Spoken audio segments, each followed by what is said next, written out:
Hi everyone. Through this video you will get to know the complete procure to pay process, and along with that you will also going to get the answer for the question like what are the accounting entries generated at different steps of the procurement process, plus which GLs are involved in those accounting entries. Let's take an example of procurement of 5 pieces of laptop, which is our stock material.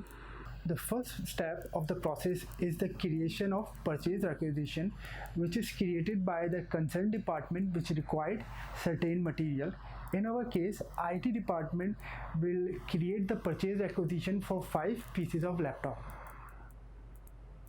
The second step of the process is the conversion of purchase requisition into the purchase order, which is done by the procurement department, and all the data from the purchase requisition like material code and the quantity will automatically picked up into the purchase order.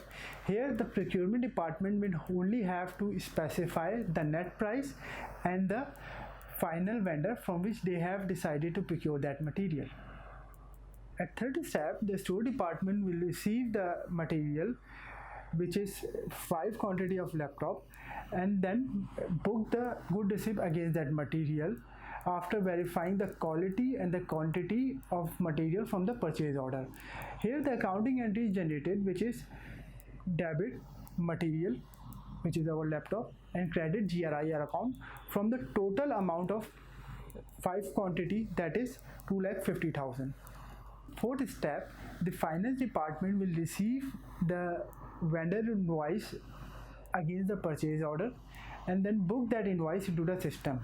Here the accounting entry is generated, which is debit GRIR account, credit vendor payable. Here you see that the GRIR account, which was previously credited, now at this step get debited from the amount 2,50,000. The net balance of the GRIR account becomes 0. Now at final step, the finance department will make the payment to the vendor against the purchase order, and the accounting entry generated over here is debit vendor payable, credit bank or cash account. Now here you see the vendor payable account, which was previously credited, now at this step got debited. Here the balance of the vendor become 0, or the vendor got cleared. Thank you for watching the video. We'll see you in my next video. Please don't forget to like, subscribe and share this video.